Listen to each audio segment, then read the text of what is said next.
Hello, woo, and welcome into another episode of Farm to Fame. I'm Kelsey Wingert. Peter Moylan is grabbing his bat for the day. Maddie Mass is producing. And who did you get today, Peter? Dan Ugler. Ooh, okay. To Peter, what can I say? You're only as good as your last at bat. He hit a home run against me his last at bat. Okay, that's good. Love you, bro. Dan Ugler.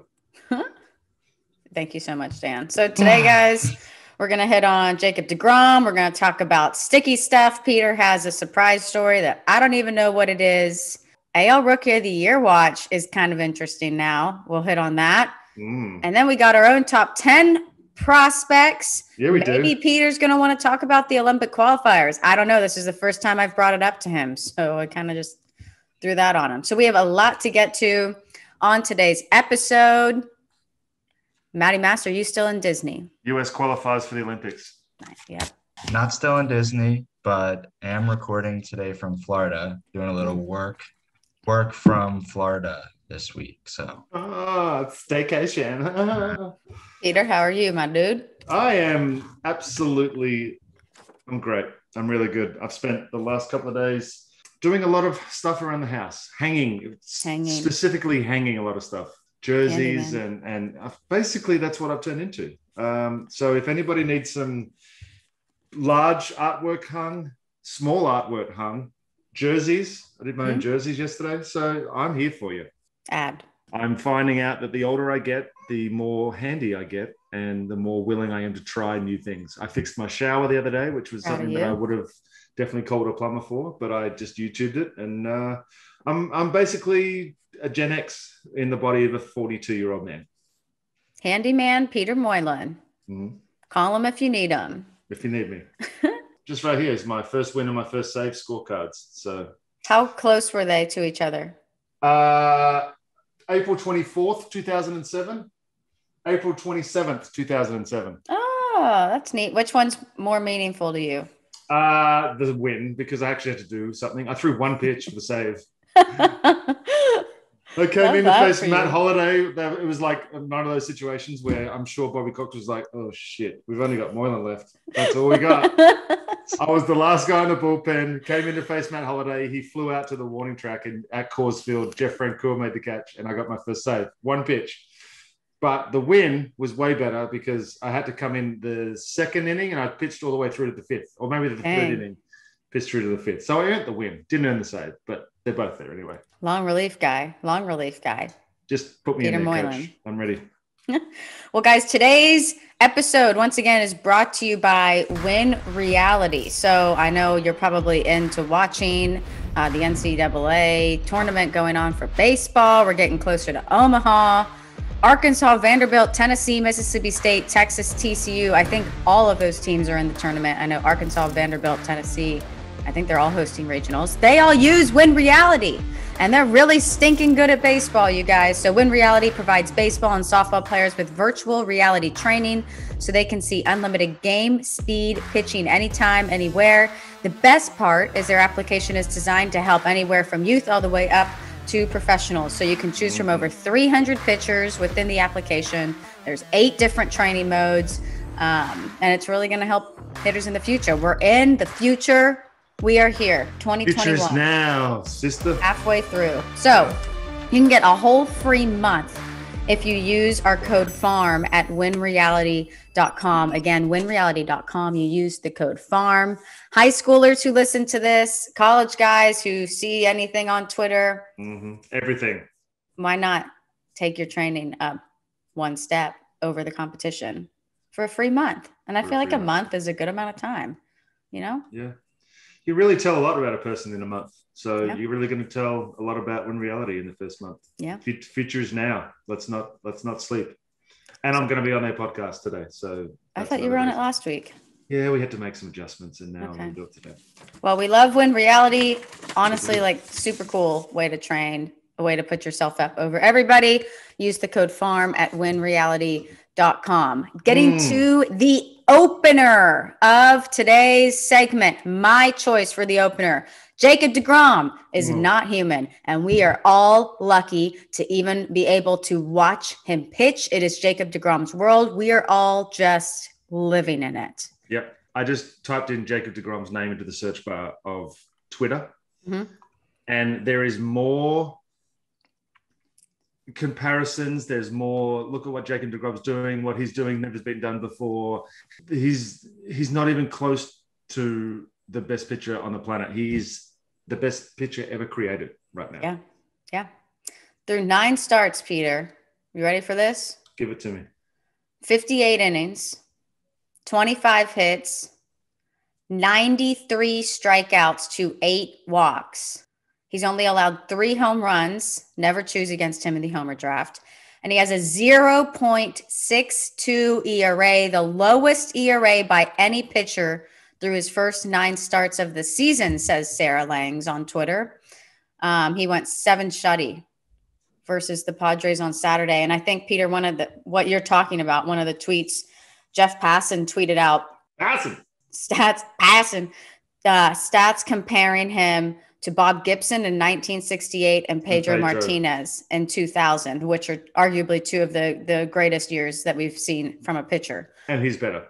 Yeah, and his numbers blow them out of the water. So Jacob deGrom, first in MLB in ERA, first in MLB in strikeouts per 9, first in MLB in WHIP, first in MLB in opponent batting average against, first in MLB in strikeouts to walks, first in MLB in average fastball velocity. Peter, and you got to play against him. I mean, I don't think you probably would have ever had to face him because did you ever? No, but I saw that and I witnessed the look of defeat on everybody in the clubhouse when you knew that it was Jacob deGrom's day, because this guy has increased his fastball velocity over the last 4 years, every single year.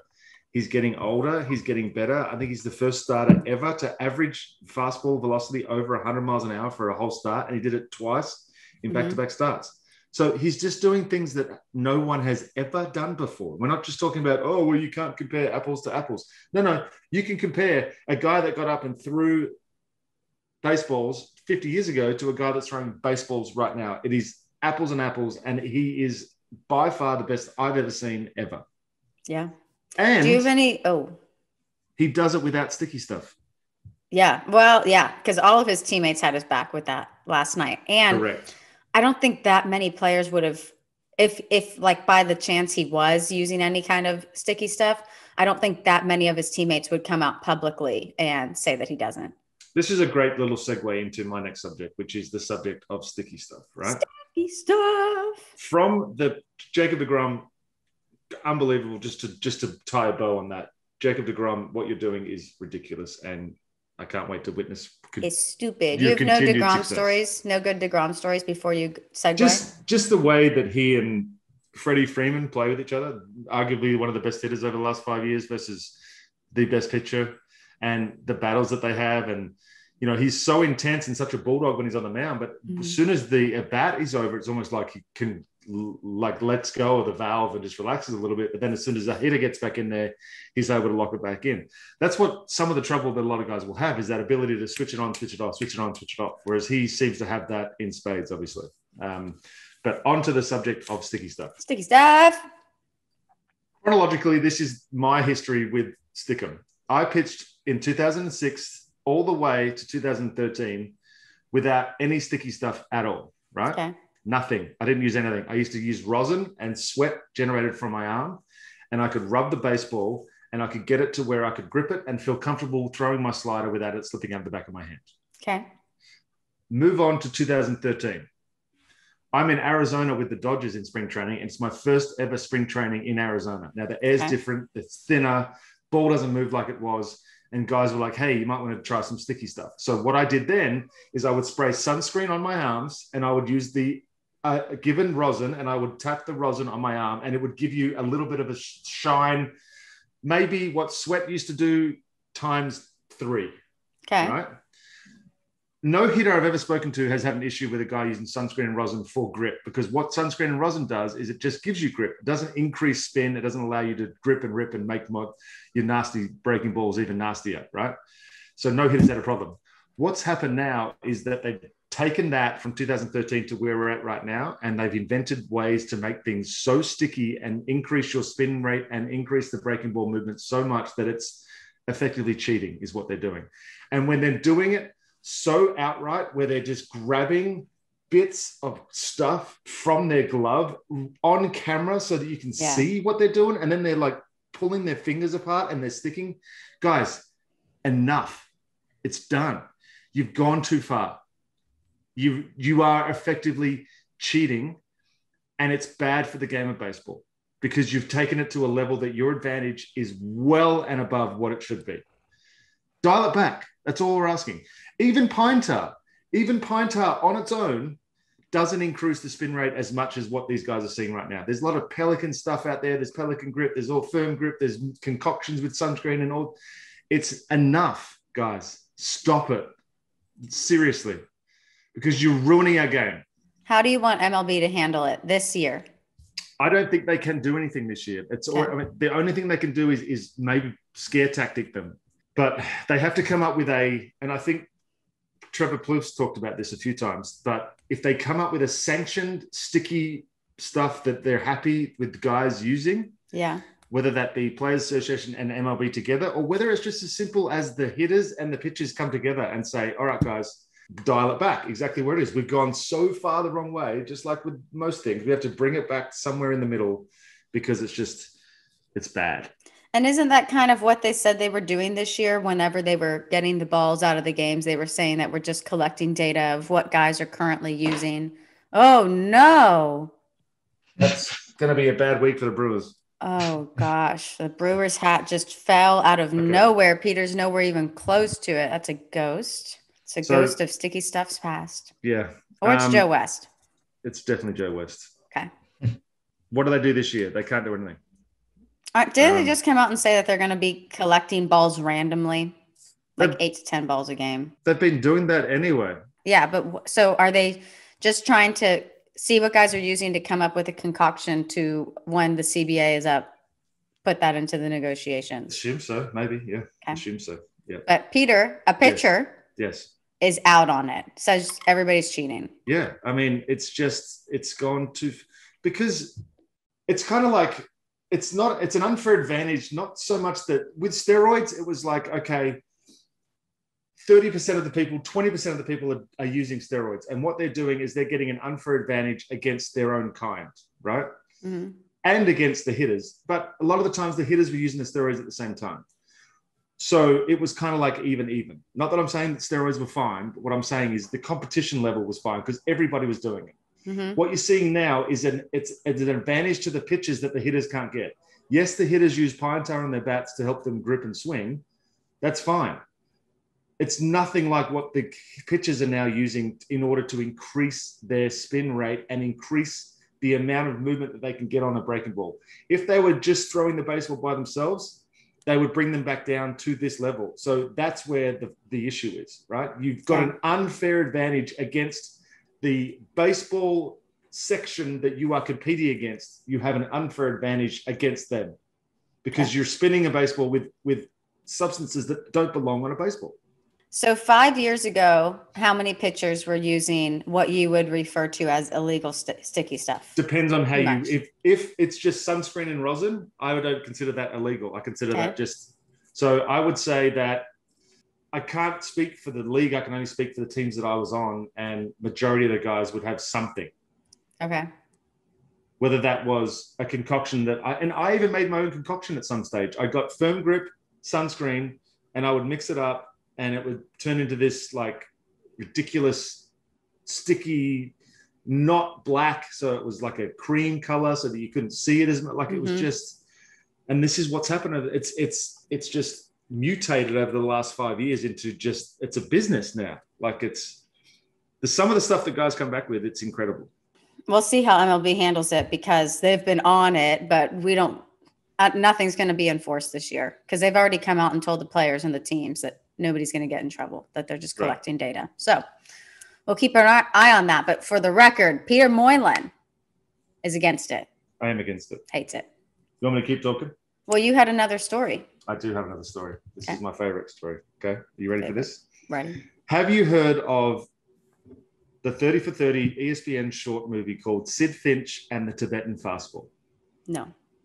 Haven't heard of that 30 for 30 in particular. Do yourself a favor, pause this podcast right now and go and watch just a short or read an article based on this, because the story I'm about to give you is effectively the Australian version of Sid Finch and the Tibetan Fastball. Okay. Cameron Gibbens is his name. Young, gangly, unknown pitcher. We're told he's never really played organized baseball before because he spent many of his formidable years in Australia. Throws a pitch so fast that none of the batters in spring training have yet been able to even touch one of his pitches. His name is Cameron Gibbens. Write that name down. Cameron Gibbens was working as a sales account manager. Oh, well, let me get this straight because he texted me a minute ago. Flex. I was an account manager in a marketing agency, sales, graphic design, etc. That's what his job was, right? And he played baseball on the weekends for his general enjoyment. Okay. Someone got wind of what he was doing, and they asked him to come down and try out for the Aces, which was the team that I pitched on, was pitching coach on last year, and I'm going to manage this year. So there's a history there. First time he comes down, he's kind of like, oh, man, this guy throws great. He's a big, tall guy. Beautiful mechanics, but no idea where the baseball's going. So got in a couple of mop-out games, had a pretty good year, but nothing, crazy. Never makes a representative team, whether it's a state level, 14, 16, 18s, doesn't make any representative team. Comes down to the Aces. He was, as I said, okay. Last year, he was ridiculous. He 10 games, 9 innings, so little sample size, 17 strikeouts in the ABL last year. Wow. Signs for $10,000. Comes over with the Dodgers, hits by COVID. So he doesn't come over. 2020, signs in January, COVID hits. He spends the whole offseason just working out, right? Okay. Getting better, getting on Rapsodo, throwing bullpens, trying to get better. I'm the pitching coach now, so I'm going to claim this as my claim to fame. First game I put him into, I bring him into the bases loaded situation with 1 out, and he gets out of it. So I'm like, okay, confidence through the roof. He then just takes off, like one of our better relievers all year last year. All he's done in 2021 so far, in 10 games for the Dodger system, 14.2 innings, 30 punch-outs, and he's given up 1 run. He's already been promoted to high A. Okay, so he is young. He is 24, but why I'm so proud is because this guy literally, he was so raw. He'd thrown 11 professional innings before he signed. Like 11 innings outside of club ball before he signed. And now he's getting promoted in the Dodgers system. One article came out and said, are we looking at Dodgers' future closer? Like, these are the kind of articles that are being written about this guy that has had 11 innings inside professional baseball before. So since he was promoted, like you're saying, he hasn't given up a run. No. He's only given up that 1 run, and it was when he was in low A. Yes, ma'am. Wow, Peter. And these are the kinds of things. So when we get to my 5 guys that I'm going to talk about, I'm excited because a couple of the guys are guys that are not on lists. And I feel like those lists that have been formed before the coronavirus are going to be a lot different after this year, because they're already, all the top performers that I'm seeing are guys that aren't ranked and aren't listed. And so it's exciting. It's exciting time for those guys. But Cameron Gibbens, shout out to you, dude. Can Cameron Gibbens throw a fastball 170 miles per hour like Sid Finch? No, he cannot. Okay. When Sid Finch wasn't real and Cam Gibbens is. When realistically could we see, like if you had to give Cameron an ETA? Okay. I would say if he continues at the trajectory that he's going right now, the thing is, Kelsey, he's so raw and he's so, like, he's just figured out how to throw a slider and it just happens to be disgusting. But he's just got to learn. He's got to learn when to use it and how to use it and how to use different ones. So I would think that we won't see him before 2023 if I was to have a guess. But a year of pro ball this year, an off season off and a full spring training next year, and a year, honestly, the ceiling is so high. I would hate to undershoot it. Like he could just keep going. And if he finds something and something clicks and he just doesn't give up a run, he could be there by September. Like, you never know now. He's 24. It's not like he's 16. So if he figures it out and just continues to have the success he's having, then who knows? So Cameron's Instagram handle is Cam Cheese Toasty. Oh, yeah. Love that. Well, You know that's what that awesome, means? Peter. Is that like a grilled cheese? It's like a ham cheese toasted sandwiches. So instead of being a ham cheese toasty, he's a cam cheese toasty. So he's hilarious too. Well, Put him on your list. You done found him. Oh, Okay. I found him. I done you about it. Great guy. Loves sandwiches. Yeah. Has had an incredible. The only downfall is that he cannot throw 168 or 170 or whatever. But if you do need somebody to sell some sort of graphic design, then we've got your guy for you too. So there we go. You got to Okay. look at other ways to succeed in life. All Well, excited for him. right. And excited to see where he ends up at the end of the season. Let's get into our Rookie of the Year watch, brought to you by Sports Management Worldwide. Wide. So this, you got very excited about this because this is actually a super, super stinking cool 6-week class that you can learn how to do essentially anything in the sports industry, and you're trained by one of the best people in that specific area that you're interested in learning about. There's Dan Duquette, who is one of the coaches, one of the teachers in it, Dan Evans, Ari Kaplan, Oscar Suarez, and they teach these 8-week courses. It's an 8-week course. I think I said 6. And they just help you land your dream sports job. And they have so many different kinds of classes that you can take. Whether you want to learn about baseball analytics, whether you want to learn about how to be a GM, learn about scouting, learn how to be an agent, player development course, a lot of really cool classes that you can take. It's like a little mini college degree, but specifically for what you're interested in. You can apply for free at smww.com and use the discount JOHNBOY for $50 off the course of your choice. Like we said, there are courses in baseball, basketball, football, hockey, soccer, rugby, cricket, Peter Moylan. Yes, Kelsey Winger. And even racing. So if you want to work in sports, it is such a competitive industry on any level. And this is a cool way, something cool to put on your resume that you took, something cool to talk about in the interview process. But obviously also it's going to bump you up in the experience and what you know, and specifically about what you're interested in, which you won't get anywhere else. If you're a retired baseball player, you may have had aspirations to walk straight into a coaching job. Well, guess what? Those coaching jobs have been taken away by 40 because they've taken away all the minor league teams. There's also a lot of guys like us that may not know the analytics side of it or the modern way of baseball that need to know that. So not only can you have the on-field experience, you can then come in with just as much smart knowledge as the smart kids who are coming in to try and take your jobs. Okay? So go and learn as much about as many things as you possibly can by going and using this code. Thank you. I would love to do the baseball analytics course. You should do it. We mentioned this a few episodes, but Mike Matheny took that course. So that's kind of cool. And he got a managed job out of it. So yeah, worked for him. smww.com. Use the discount JOHNBOY for $50 off the course of your choice. Time to get into our Rookie of the Year watch. Spoiler alert. It's getting interesting in the AL, but not really in the NL because, Peter, I still believe that Trevor Rogers is leading the way. yes, it's not even close right now. Well, he won NL Rookie of the Month again, back-to-back months. Consecutive months, Trevor Rogers won NL Rookie of the Month. He's still, we've mentioned this before, still leads all rookies in wins, innings pitched, and strikeouts. But the strikeouts, he has 81. The next closest, there are 2 guys in the AL with 68. So it's like not close. And he still has a sub-2 ERA. The first rookie pitcher with a sub-2 ERA in his first 12 starts of a season since 2013. Can I guess who it was? Yes. Do you know? 2013. No. Yeah. But Rookie pitcher. 2013. I can give you a clue. Just tell me the team. Well, I don't know who he was with when he was a rookie, but at one point in his Who's he with career, now? he pitched for the Braves. I don't think he is currently, he's been kind of. Shelby Miller. Yes. Shelby Miller. That is correct.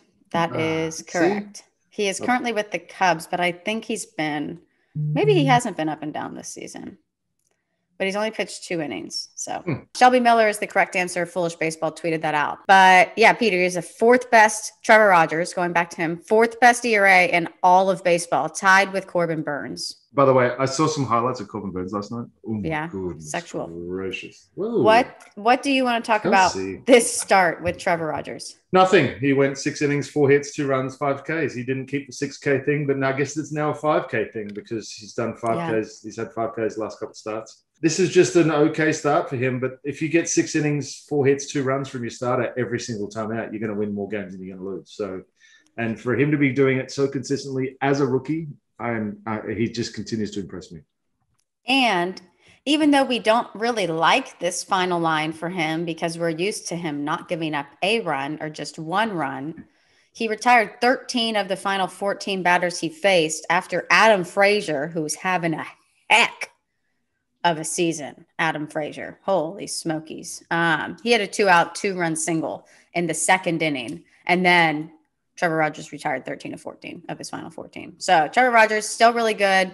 He has, Peter, given up, I think, 2 runs in each of his last 3. I don't think that in one of the starts I think it was only 1 earned. But I mean, you still would gladly accept a 2-run outing, correct? Every single time. Now, most starters won't accept that. They'd rather go 5 scoreless rather than going 6 or 7 and giving up a run. Okay. But yeah, I think for a team, as I said, you're going to win more than you're going to lose. Yeah. Well, his teammate Jazz Chisholm, 6 hits, 2 home run, 2 RBI, 5 runs in last 7. But he still leads all NL rookies in home run. Like we said, he had 2 this week. What do you like about Jazz? His hair? Everything. 264. Do you like that with 7 home runs? I'd like a little higher average, but he's coming back from the injury list. He's going to find himself. He'll be fine. Did you see that he was hit by a pitch on Sunday? I didn't see that. In the foot that had him on the IL for the ankle injury? No. Have they mentioned anything about that today? He went down, and it looked like he was in a lot of pain. He ended up staying in the game, but I did see a tweet that said, like, if it's swollen today, he might not be in the lineup. So that's fine. Yeah. You good? I've had this bug. Yeah. It's a fruit fly. Okay. And it keeps, for some reason, it thinks that my nose is carrying all the treasure that it wants. And I promise you it's not. I have a very clean nose. I don't know. It's just, it's fine. You'll see it. Okay. A guy that we haven't talked about in the NL since he beat up on the Braves and has gone off since is Pavin Smith. That guy has a hit in 15 of his last 17. He just had a 14-game hitting streak, including 5 straight multi-hit games, and he was hitting 420 in that streak. He is working his way up the NL Rookie of the Year. Like, if you look at any other website that is like giving you odds or whatever it may be, Pavin Smith is listed in those. He leads all NL rookies in at-bats, in hits, in runs, in doubles, and in triples. Yeah. So he has a 288 average with 5 home runs and 21 RBI. Do you happen to have his WAR right there? I just want to know because I think Trevor Rogers is about a 2.3 or a 2.4 right now. And I know that a lot of people like to use that as a valuing tool. It's 0.9. Oh, way to go. Not bad.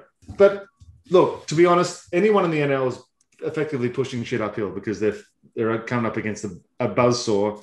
The only chance that I see anybody having is if they want to limit his innings and they just shut him down at some point and then he just picks it back up at the end, or I don't know. But if he keeps going the way he's going, it's going to be a tough trophy to wrestle from him. Yeah. One more thing about Pavin Smith. Please. Did you see the video went viral of him? And I remember watching this years ago. He paid off his parents' mortgage.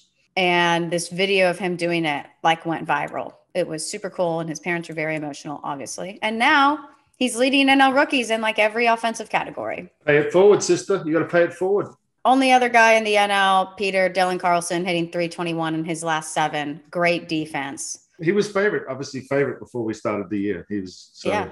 And he's doing it at the top of the order for the Cardinals consistently. True. He's hitting 277, 6 home run, 26 RBI. He leads NL rookies in RBI and walks, second most in ABs behind Pavin Smith. So he's getting it done at the top of the order for the Cardinals. Who do you want to talk about? I want to move to the AL. Okay.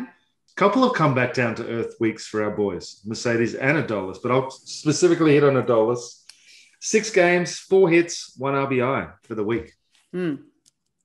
That's not very Adolis-like. We're used to saying 3 walk-offs and hit for the cycle and, all the cool things. So, but for the season, he's still hitting 277 with 16 home runs and 42 RBIs, which is good for a 136 OPS plus, which is obviously pretty special. And he did win AL Rookie of the Month. Yeah. For May. Yeah. But last 7. Yeah. Same with Mercedes. It's the same for Yermin Mercedes. He's hitting .05. Zero. How do you say a batting average that low? 0.050? Oh, how do you say that? He's hitting 50 cents. In his last 7 games, he's hitting 50 cents. Equivalent to the first pitch that 50 Cent threw out, whenever that was. So he did have the walk-off, and the video went, it was all over Twitter. He had the walk-off on Friday, I believe, versus the Tigers. And in that video, they're like, he was 0 for his last 25 before that hit. And then he's gone 0 for in every game since. So his only hit since May 29th was that walk-off hit.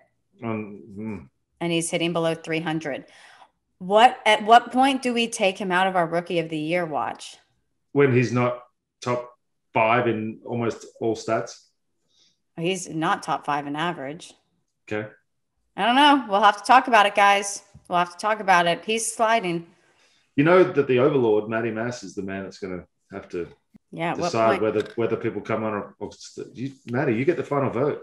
Haircut's keeping him. The haircut, yeah. I mean, I say we see what he does this week, and if his batting average continues to drop, he's out of the Rookie of the Year watch. Can I just have a not an old man rant, but just want to point something out? Okay. Is the difference between baseball now and baseball back in the day when I first started to play baseball over here was that you would wait until you've done something for longer than a week to maybe cut Yerminator in the side of your head, so that when you did struggle, because inevitably there's going to be struggles, then the tension wasn't shone more brightly on you based on what you've done while you were struggling. You know what I mean? Like, that was deep. If you wouldn't get Yerminator cut into the side of the head after 2 months back when I first started coming up to play. I'm not saying that I'm for it or against it. I think it's fantastic. Okay. As I discussed on Twitter, I'm probably going to get Moilinator shaved into my back hair before next episode. Okay. So that's going to be something to look forward to. Yeah. But yeah, so that's not an old man rant. That's just hey. And I want him to continue to do what he's doing, but I want him to have success too. I don't want this to turn around and go, well, if you spent less time getting your hair cut and more time in the cage, you wouldn't, that's the thing that I don't want him to have to deal with. I mean, like we said last week, he gave the White Sox the spark they needed at the beginning of the season when they were dealing with all of those losses. He did a great job for them, and he's just kind of sliding now. So like I said, 1 hit since May 29th. We should give a shout out to Casey Mize, who is slipping his way into AL Rookie of the Year because everybody else is kind of, I don't want to say Adolis is slipping his way out, but Yermin definitely is. Casey Mize has a 3.34 ERA on the season in 11 starts, and he went 7 innings and 3 runs versus the White Sox, who, as we know, is a pretty good lineup. Reasonable. So keep your eye on Casey Mize. Let's get in. Nick Madrigal, just real quick. I know this isn't a watch. Yeah. Nick Madrigal might be doing some things, but just there we go. Nick Madrigal is hitting 306 on the season. So we're going to have to reevaluate our AL favorites and see who we want to add. There's a good amount of guys in the NL, not as many guys in the AL that we've been super paying attention to. Our top 10 prospects is brought to you by Dugout Mugs. Still one of my favorite things that I own.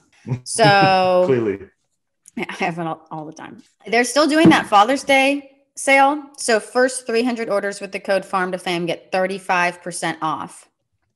You can also go to dugoutmugs.com/discount/Farm to Fame. And I think it automatically puts the discount onto your order. If you can't remember the code Farm to Fame, but you're already going to have to type it into the URL if you do that. But these make Great Father's Day gifts. If any birthdays are coming up, you can use this code. You can get any team you want on it. You can get pictures put on it. You can get wine glasses. You can get shot glasses. You can get bottle openers. You can get the full-sized papi. Papi, it's a full-size cup. 35% off. It's like $20-something off or something. It's a good amount off. So it's a lot. We love dugout mugs. I have another one up here in honor of Jazz Chisholm Jr. Top 10 prospects, Peter. Are you excited about your guys? You know what? I am excited. You know why I'm excited? Because I think we discussed it a little while ago that we were struggling to get pitchers into this list. So I decided to, I guess, lead by example is what you'd call it. And I said, you know what? This week's episode is going to be all pitchers. So you start. And I got this from the help of Jim Callis, Jonathan Mayo, and Sam Dykstra's article on MLB.com about the rookies that are off to blazing starts as pitchers. So if you want to start it, go ahead. Okay. Otherwise, I can start it. You tell me. Well, I'll start with Ke'Bryan Hayes because he was activated on Thursday, baby. On June 3rd, Ke'Bryan Hayes is back off of the 60-day IL. In his first game back, he had a run and 2 hits, including a triple. And he robbed our guy, Jazz Chisholm Jr.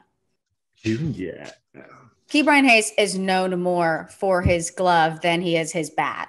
And he has been getting it done with the bat. But like we said on a previous episode, he had 3 consecutive gold gloves in the minor league. Then Ke'Bryan Hayes hit a home run in his second game back. And he's gotten a hit in every single game since he's come back, including 3 multi-hit games out of 4 games that he's played. He's hitting .389 with 1 home run, a double, a triple, and 3 RBI in that stretch. So he's hitting .348 on the season.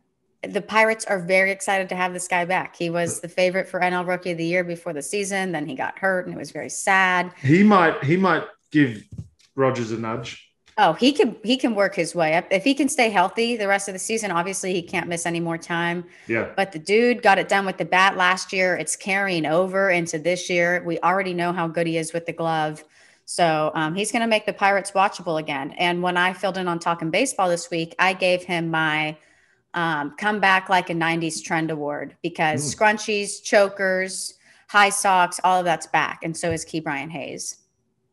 Yes. Like chokers. Okay. Yeah. Like everything we wore in middle school is back in style now. Like those white shell necklaces that the dudes Puka shells are not back, but we used to wear like these black stretchy they were like this the kind of like Pamela Anderson's barbed wire like tattoo except around your neck. Yeah.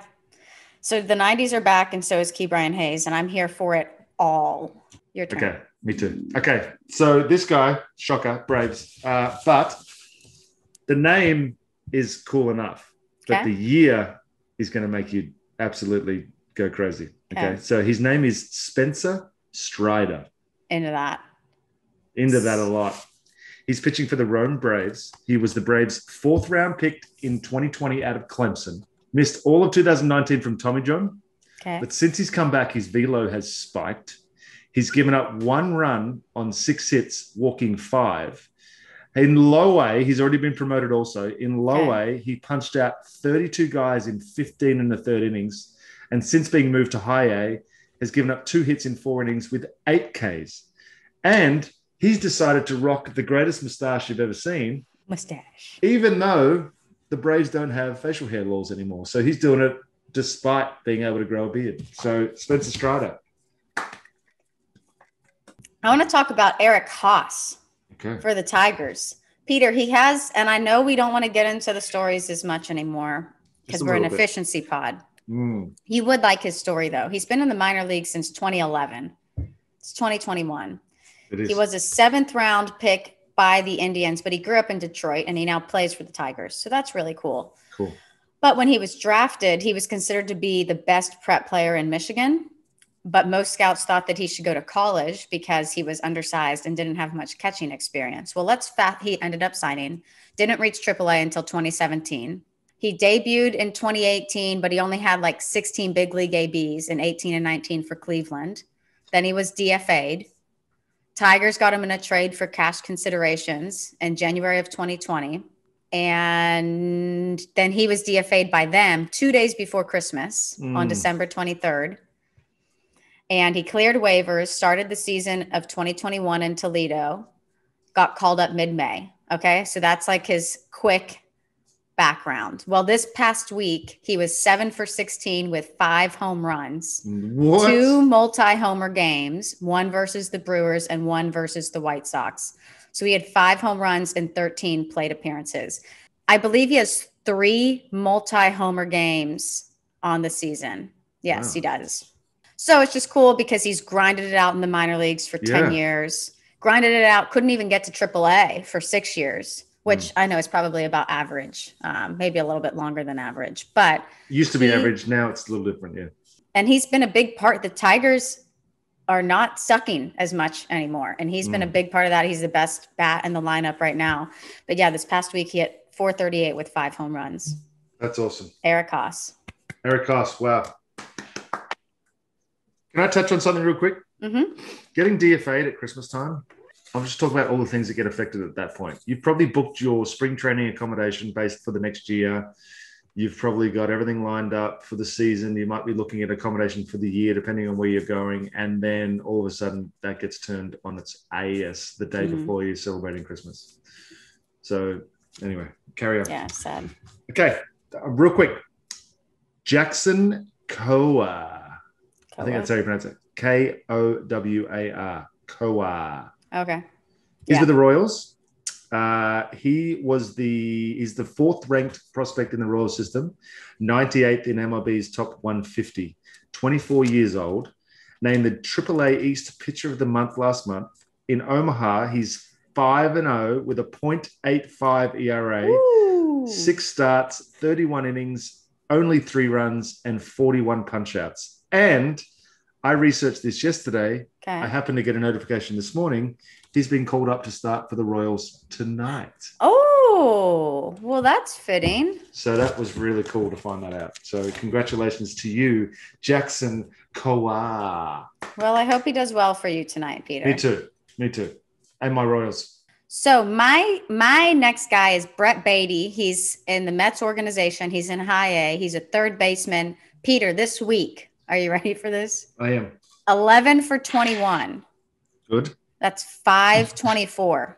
4 home runs, 2 doubles, 10 RBI, a 615 OBP. He raised his average on the season to 369. Do you know what it was from? Probably still pretty high, but he is up to 369. And what the Mets like about him, he was the 12th overall pick in 2019. But then during COVID, he put on a ton of muscle. He improved his footwork and his defense, which were 2 things that they played against him. He's always had a good bat. So he went and actually took that season to improve on what they wanted to improve on, and he showed back up, and he's raking. That's work ethic. I'm going to go ahead and say that every single prospect list at the start of 2021 will have changed by at least 50% by the end of 2021. That makes sense. His batting average on May 29th was 317, so decent. Great week. Yeah. That is a great week. He hit 524. Yeah. With 10 RBI. Outstanding. Hey, Brett Baty. Outstanding. I want to take you on a journey, and I'm going to take you on a journey of, this is a space flight. And the space flight is how far this next kid is moving up the prospect list across the board. He was unranked in every list you can possibly think of. His name is Ethan Elliot, and he was a 10th round draft pick in the 2019 draft. High A Central Pitcher of the Month after a 1.46 ERA, a .69 whip, 38 punch-outs in 24 and two-thirds innings for the Fort Wayne Tin Caps, formerly the Fort Wayne Wizards when I was back in the day. Wizards, like that. So on the season right now, so that was his month of May stats. On the season, he's pitched in 6 games total, 30 innings, 47 punch-outs, and a 1.76 ERA. So Ethan Elliott, congratulations, my friend. You made the fight. Ethan Elliott, we are so happy for you. Peter, what is your favorite minor league team name? Wow, the Lugnuts. I like the Lugnuts. The Lugnuts are good. Yeah. The Lookouts are good. Okay.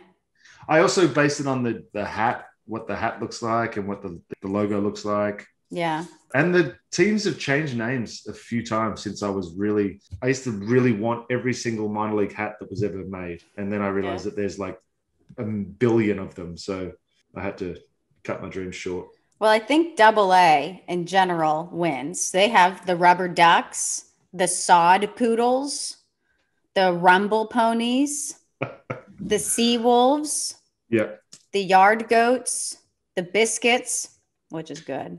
Where are you looking at that? Trash pandas. Can you take a photo of that and send it to me? Because I want all those names. I want to buy hats from every single one of those names. I'm just on the MILB app and I'm looking up the teams. Screenshot it for me, sister. AA wins the names battle. Okay, I want to talk about Joe Adell, who is in AAA for the Angels. Debuted last year and he sucked. He struggled, Kelsey. He struggled. He hit 161 in 38 games. This week, 10 for 23. So he hit 435 with 4 home runs, 7 RBI, 7 runs scored. He had a 2 home run day on Friday, and the first home run went 474 feet. That'll work. He raised his average from 238 to 276. So he now has 15 home runs and 29 RBI and a 1 OPS in 26 games this season. His 15 home runs leads all of minor league baseball, and people want Joe Adell up right now. Yeah. Especially with Mike Trout hurt. They want Joe Adell up now. And I don't know if what he did last season, but he's obviously showing that he has improved on the things that they wanted to improve on from last season when he got the call. He's a different player now. Yeah. So I just think that at this point, you've got to think that it might be an attitude thing that they're trying to get an adjustment for, because, you know, if the path has opened up for a call up and he hasn't been called up yet, then why wouldn't he have been called up already? Or is there someone else playing okay outfield right now that there's no need to call Joe Adell up just yet and let him continue to rake the way he's raking in AAA? Yeah. Because at some point it gets like, because he's been called up last year, he got a taste. Yes, you go back and learn some lessons and you make some adjustments, but now you've made those adjustments. At some point, there's going to be a frustration where you're like, okay, guys, I've done what you've asked me to do. Where do I go from here? Yeah. 15 home runs in 26 games. That's off the charts. That's more than one every 2 games. Correct. Because not a math 15 block. times 2 is 30, and he's done it in 26 games. So. I'm not your teacher. You don't have to show your work. Joe Adell, everyone. Joe Adell's tearing it up. Lots of power. I'm going to touch on a young man by the name of Kilian. Okay. A lot of good names today. Thank you. Number 30 in the Giants prospect list. So not on the top 100, not 150, not someone you're going to read about on a lot of these, other pods.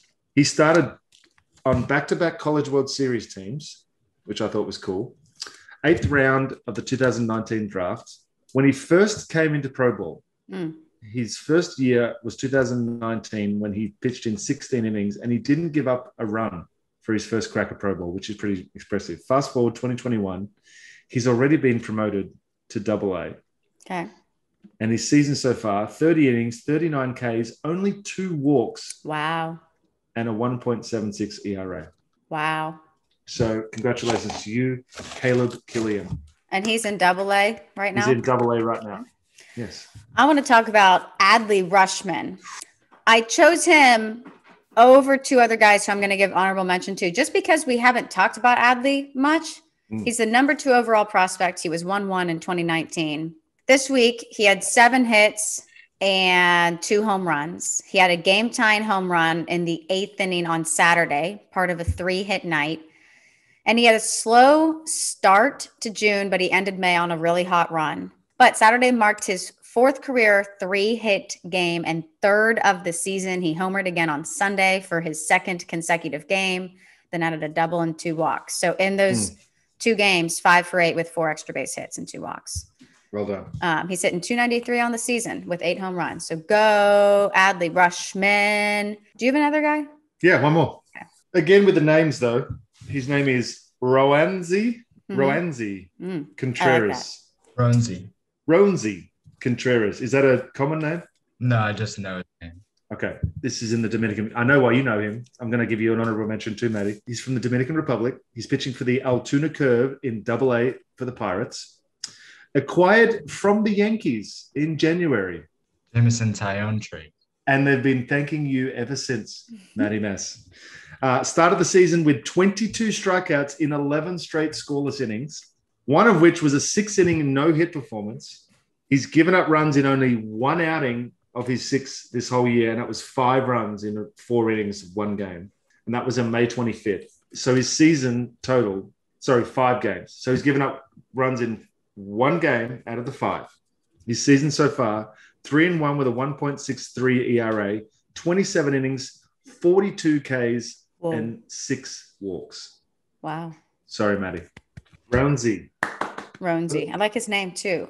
Honorable mention to Wander Franco, who hit 478 this week. He's now hitting 313. We've just talked about him so much. I know we had a better week than Adley, but we've talked about him a lot. He's still raking down there. Spencer Torkelson. Oh, hello. Hit 333 this week. You went straight prospects. You went like the big dollar prospects. We're going to get so many tags in this. Hey. It's going to be like, we're going to be tagging all over the place. Let's tie the clickbait bow on it then. Okay. Because we just touched on Adley. Yeah. 1-1. Yeah. Torkelson 1-1. Yeah. Wander Franco. Top prospect in the world. Yeah. So who are we taking if you each had to choose? You know, you're the GM and you get these 3 guys. You could draft one based on what we've seen. Wander. Here's another fun question that my friend Drew asked me yesterday.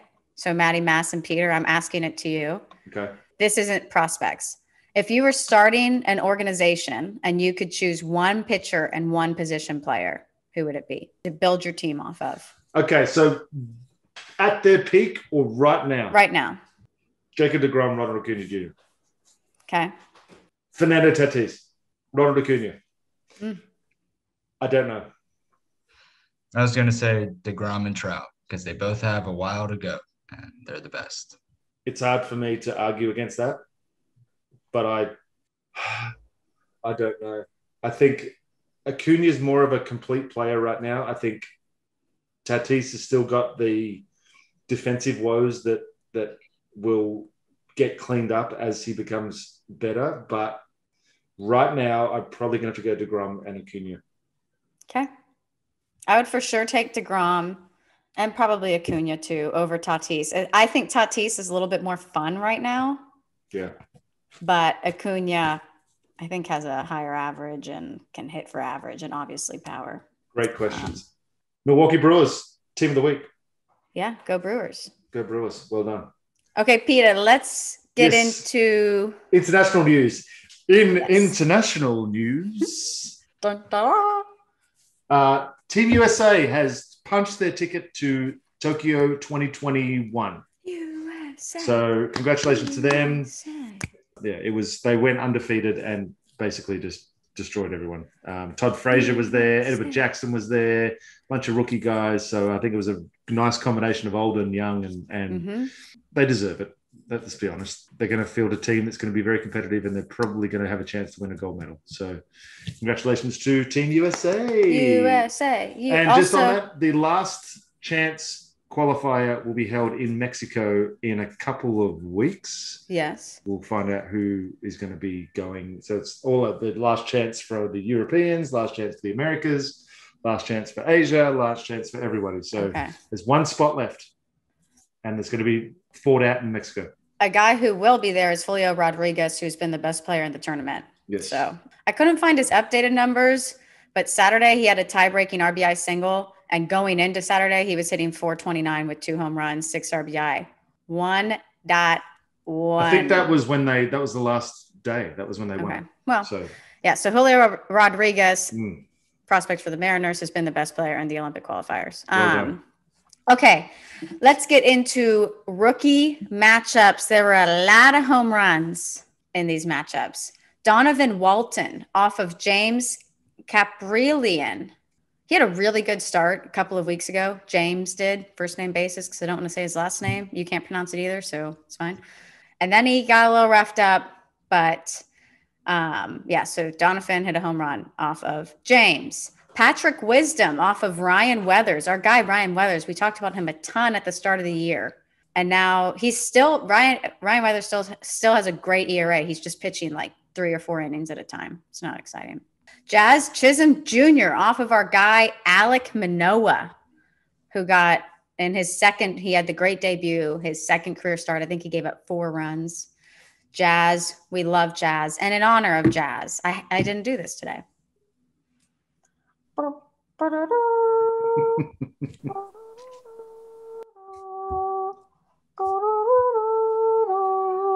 Jazz is our king. I changed the words because I already talked about him. You got to let me know that before I'm about to bust into a solo. And I try to mute it a little bit because I think it gets too loud and Maddie has to like edit out one of my notes in it every week because it always cuts out. It doesn't, the microphone doesn't pick up the highest note for whatever reason. Like the audio literally just goes to 0. Yeah. Well, it's a great high note. It's okay. Also, Brian Hayes hit his first home run back off of Cody Poteet. And speaking of Cody Poteet, that'll get us into injuries. 10-day IL with the sprained MCL, Peter. He came out in the 3rd inning on Friday. How long do you miss with the sprained MCL? I've never had, of all the injuries that I've had, I've never had an MCL. So okay. I couldn't tell you. I would say minimum 6 to 8 weeks. Okay. Ooh. Also, I'm sure you guys saw the story on Twitter. It was a very sad story. Durham Bulls pitcher Tyler Zombro hit, I think it was a comebacker. Was it a comebacker? It was so bad that they suspended the game. Yeah. He's now walking, which is good news, but I hate that that's even like the update that he's now walking. Right. Just scary. And you can't imagine the pain that he's in, the pain he was in, and then his teammates, how much that probably just, that's just terrible to watch somebody you care about go through that. It's obviously even more terrible to go through that. But thinking of Tyler Zombro for the Durham Bulls. So those were kind of the 2 injuries this week. There really weren't that many injuries. Andrew Vaughn was on the IL. He came off. So, Peter, I think it's time for Aussie Lingo. Oh, man. You ready for this? Ready. If you stay ready, you ain't got to get ready. Serviette. Soviet? Serviette. Serviette. Sentence? Can you go grab the serviettes from the drawer? Scissors. Maddie? Knives. No. That's what we call... See, last week was you said duvet. I feel like serviette is a very proper way of saying napkin. That's what we call napkins in Australia. Oh. Yeah. Pretty simple, right? No, serviette. Serviette. Yes. Serviettes, like plural, serviette. If you're saying napkins? You can say serviettes. Like if you're eating at a fast food restaurant, you're calling them serviettes? 100%. Okay. Yeah. Very nice. We're becoming Australians right before your eyes, Peter. Do you want another one, or you think I should save it for next? Okay. Cozzy. Sentence? Go and throw your cozzies on. Swim trunks. Yes! You got it. I win. What's my prize? No more sentences for the rest of the Aussie slang segments because you get them too easily. That's your prize. So I think that was a good episode. We covered a lot, folks. Yeah. Covered a lot. Told you about some guys who are coming up the systems. Told you about some guys who are currently up. Told you about some guys you're probably going to see soon. Got a Sid Finch reference? Yeah. Dang it. Farm on, farm often. Yeah, baby. Why'd you say dang it? Are you sad? No. Yeah, the episode's over. We got to go. Yeah. Hey, guys, we love y'all. Farm on, farm often. Peter's Brewers are on his head. With my headphones still on. Yeah. We can't wait to see you guys next week, every Wednesday. Follow us on... You can also tell that I'm not working for a few days because I look like shit. He has the beard back. Follow us on Instagram and Twitter. We have a lot of content for you throughout the week. Peter Moylan gets some time to breathe. Matty Mass had a good time in Disney World or Disneyland, whichever it is, and he's in Florida. We'll see y'all next week. Thanks for listening. Hope you learned something today, folks. See ya. Can't wait for that theme to come in.